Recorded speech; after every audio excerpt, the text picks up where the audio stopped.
वही देता है।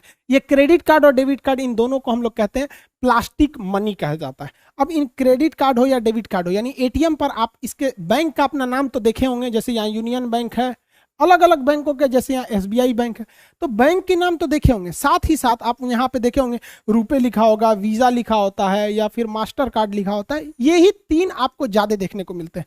जैसे 50% मार्केट कैप्चर किया हुआ है वीजा, 30% करके रखा है मास्टर कार्ड, और 20% करके रखा है आपका ये रुपए कार्ड। हालांकि रुपए अब देखिएगा तो रुपए का भी प्रचलन बढ़ गया, लेकिन ये बहुत ज्यादा जबरदस्त यूज में होते हैं। आखिर ये क्या चीज है सब, तो समझिए क्या चीज। शुरुआत में जब बैंक एटीएम कार्ड को इंट्रोड्यूस किया गया था, तो जिस बैंक का एटीएम है, जैसे आईसीआईसीआई का एटीएम है, तो आप आईसीआईसीआई के ही एटीएम मशीन से आप पैसा निकाल सकते थे पहले। अब ना ऐसा हो गया कि किसी भी बैंक का एटीएम है, किसी भी बैंक के एटीएम में घुसाड़ दो, लेकिन पहले ऐसा नहीं था। पहले जिस बैंक का एटीएम है उसी बैंक में वो काम करता था। लेकिन जैसे जैसे पॉपुलेशन बढ़ा, लोगों को बैंक से जोड़ा गया, जनधन योजना में तो पूरा लोगों को बैंक से जोड़ने की बहुत अच्छी कोशिश थी। तो जब बैंक में बहुत भीड़ बढ़ने लगा तो पता चला किसी को इमरजेंसी में जरूरत है, उसके पास एसबीआई के एटीएम देख रहा है, एचडीएफसी में तो निकल भी नहीं करेगा। तो ऐसा पहले सिस्टम था, मतलब एकदम शुरुआती दौर में जब एटीएम की नई नई खोज थी। तो ऐसा होता क्यों था, देखिए ध्यान से।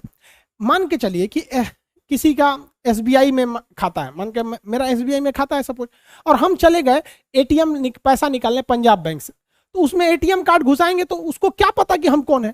हमने खाता एसबीआई में खुलवाया है, तो मेरा नाम, date of birth, mobile number, मेरे अकाउंट में कितना पैसा है, ओटीपी वगैरह सब एसबीआई को पता है। कार्ड एसबीआई ने दिया, हम उसको कोच देंगे, उसको पता नहीं, मशीन कहेगा कौन हो भाई, हम नहीं पहचानते, तुमको पता ही नहीं चलता था। क्यों? क्योंकि ये बैंक वाले एक ही रास्ता है कि ये डाटा अपना सारा सामान पीएनबी को बताए, अलग अलग बैंकों को दे, मतलब सारे बैंक अपने ग्राहकों के बारे में जानकारी सबको बता दे यहाँ पर। इससे तभी तो पैसे निकल सकता था वहां पर। इससे घाटा क्या होता था कि हर बैंक दूसरे बैंक के कस्टमर को चाहेगा फोड़ ले, क्योंकि अगर उसको डाटा पता चल जाएगा, अब मान के चलिए आईसीआईसीआई को पता चला गया एसबीआई में 100 सबसे अमीर आदमी, पता चल जाएगा किसका पैसा, तो उसको फोन करेगा, सर हम आपको ज्यादा सुविधा देंगे, है कि नहीं। तो उसको डिस्टर्ब करने लगे, नहीं देखते फोन करके कहेंगे सर नमस्कार मैं जहरीली बोल रही हूँ आईसीआईसीआई बैंक से, क्या मैं आपको काट लूं? तो आप कहेंगे नहीं मत काटिए। सोचो दिन भर फोन करके परेशान करते रहता है सर। तो बैंक अपना डाटा दूसरे को नहीं देना चाहता है। अब जब देंगे नहीं तो पैसा निकाले देगा कैसे? तो इसी में काम आता है कार्ड नेटवर्क। कार्ड नेटवर्क क्या है समझिए ध्यान से। अलग अलग बैंक है, मान के चलिए यहाँ पीएनबी है, यहाँ एसबीआई है, आईसीआईसीआई है, तो जितने भी बैंक है इन ये आपको एटीएम देते हैं, तो उस बैंक को कहते हैं कार्ड इशूअर। अब इसमें कार्ड इशूअर में क्या होते हैं? बैंक होते हैं। तो हर बैंक में, जैसे मेरा खाता मान के चलिए आप एसबीआई में है, तो मेरी जानकारी एसबीआई के पास है, तो एसबीआई क्या करेगा, कार्ड नेटवर्क को मेरी सारी जानकारी दे देगा। जो मेरे कार्ड पर नेटवर्क लिखा होगा, जैसे वीजा लिखा होगा या मास्टर कार्ड या रुपए, तो मेरी जानकारी दो लोगों के पास चली गई। पहला चला गया मेरे बैंक जिसमें मेरा खाता है, दूसरा ये जानकारी इनके पास चली गई। अब इनका नियम होता है कि ये जानकारी किसी से साझा कर ही नहीं सकते। अब क्या होगा कि मान के चलिए मेरा एसबीआई में पैसा था, हम चले गए आपका सेंट्रल बैंक ऑफ इंडिया में से पैसा निकालने के लिए, तो सेंट्रल बैंक ऑफ इंडिया को मेरे बारे में पता ही नहीं है, और वो डायरेक्ट एसबीआई से पूछ नहीं सकता है, और पूछेगा भी तो एसबीआई इनको बताएगा नहीं, कहेगा, मना कर देगा, तुम भड़का लेगा मेरा कस्टमर। तो एसबीआई अपनी जानकारी किसको दे रखा है? कार्ड नेटवर्क को। मान के चलिए कि मेरे पास वीजा कार्ड था, तो मेरी जानकारी वीजा के पास भी थी, तो सेंट्रल बैंक का एटीएम मेरे एसबीआई से मेरी जानकारी नहीं मांगेगा, मेरे नेटवर्क से वीजा से मांगेगा, और वीजा उसको प्रोवाइड करा देगा कि हाँ भैया आदमी ठीक ठाक है, पैसा इनके पास है, आप इनका पैसा निकाल के दे दीजिए। तो अब आप समझ गए कि किसी भी बैंक से एटीएम दूसरे से निकल सकता है, किसके माध्यम से? कार्ड नेटवर्क के माध्यम से। डाटा इन्हीं के पास रहता है, और यही आपको ओटीपी सेंड करते हैं, कार्ड बना के भेजते हैं, अलग अलग सुविधाएं देते हैं, आपका नंबर ब्लॉक करते हैं, ये सब करते हैं। इसके बदले में यही चार्ज लेते हैं, लेकिन ये बताते नहीं है कि हम 500-600 रुपया सालाना आपसे चार्ज जो ले रहे हैं हम ले रहे हैं। ये क्या करते हैं, कार्ड इशूअर बैंक को कहते हैं कि देख भैया तोरा ग्राहक है, कार्ड यूज कर रहा है, हर साल 500 रुपया काट लेना, हमको पहुंचा देना। अब आप सोचेंगे 500 रुपये में इतना सुविधा? सोचो भैया हर घर, एक घर में एक दो एटीएम है, तो उतना करोड़ों रुपया ये तो कमा रहे हैं ना, पूरी दुनिया से कमा रहे हैं ये लोग। तो इस तरह से ये काम होता है। अब जैसे मान के चलिए हम पैसा निकालने गए एसबीआई से, कहाँ पे? पीएनबी में। तो पंजाब नेशनल बैंक जो है, हम जैसे इसमें अपना कार्ड लगाएंगे तो ये जानकारी किससे मांगेगा?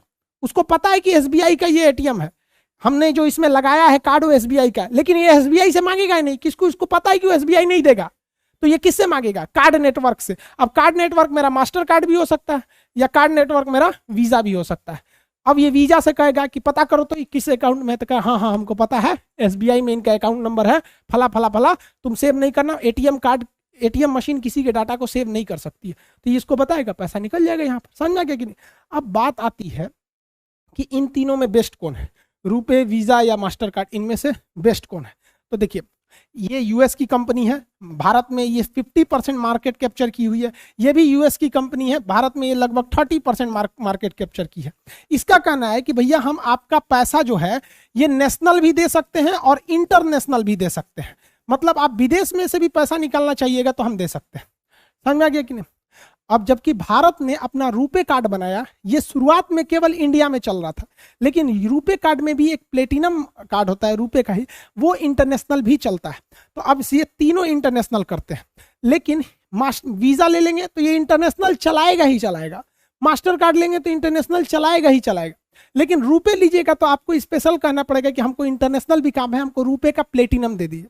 अब लोगों के माइंड में, भारत के लोग में ना शो ऑफ करने की क्षमता बहुत ज्यादा होती है। देखिएगा, कोई कार खरीदेगा ना तो कहीं जाएगा बैठने के लिए तो कार का चाबी टेबल पे रख देगा, वो ये नहीं बताएगा कि हम कार से ही ले हैं, चाबिया दिखाएगा बड़ा कार कि हमारे लगे कार है। लोग समझ आ गया कि नहीं आ गया? बस यही हो जाता है। अरे भैया, किसी के अकाउंट में 25,000 रुपया है और कहता है हमको वीजा कार्ड चाहिए, रुपए नहीं।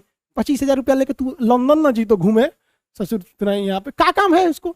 हिंदुस्तान में जितना वीजा कार्ड यूज होता है उसका 90% लोग विदेश कभी नहीं जाते हैं, लेकिन ना उनको वीजा चाहिए यहाँ पर। अरे भाई, वीजा आप लीजिएगा तो हर महीने हर साल 500 रुपया लेगा और लेके जाएगा अमेरिका। लेके रखिए ना रुपए कार्ड, और आपको बहुत शौक है तो रुपए आप ले लीजिए, कहिए हमको प्लेटिनम दीजिए, हमारा डेली जाना रहता है, न्यूयॉर्क, बैंकॉक, सिंगापुर घूमते रहिए यहाँ पर। तो भाई स्वदेशी बनिए, हाथ जोड़ते हैं, हमारा देश है, हम ही लोग इसे आगे बढ़ा सकते हैं। हम लोग अपने, चाइना वाले कभी यूज नहीं करते हैं इस सब का, उनका अपना पेमेंट गेटवे वो लोग यूज करते हैं।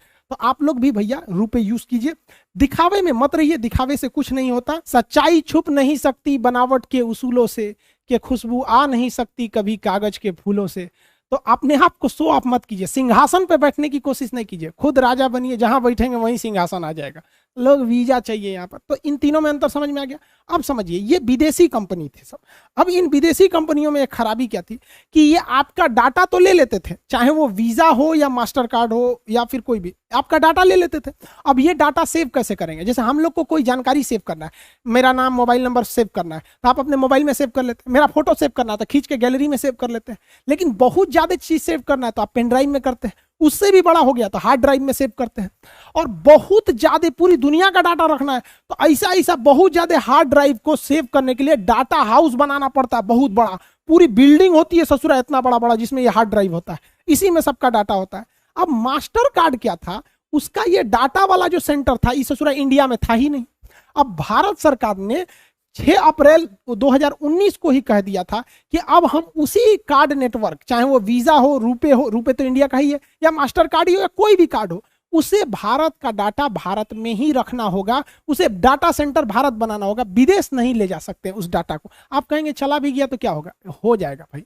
अब अगर डाटा वो अमेरिका में लेके चला गया तो अमेरिका की कंपनी को पता है कि फलनिया के अकाउंट में 2 लाख है और किसी के अकाउंट में 2 करोड़ है, वो कंपनी क्या करेगी? अमेरिका को बेच देगी। तो अमेरिका के प्रचार वाले क्या करेंगे? उस व्यक्ति को गूगल या व्हाट्सएप या फेसबुक या यूट्यूब के थ्रू 2 लाख वाले को कम सस्ता कार का प्रचार दिखाएंगे, हाई कार ले लीजिए, हाउ कार ले लीजिए, उसको पता है कि सस्ता वाला आदमी। और जिसके पास 2 करोड़ है उसको दिखाएगा ये ले लीजिए, ऑडी लीजिए, BMW लीजिए, मर्सिडीज लीजिए।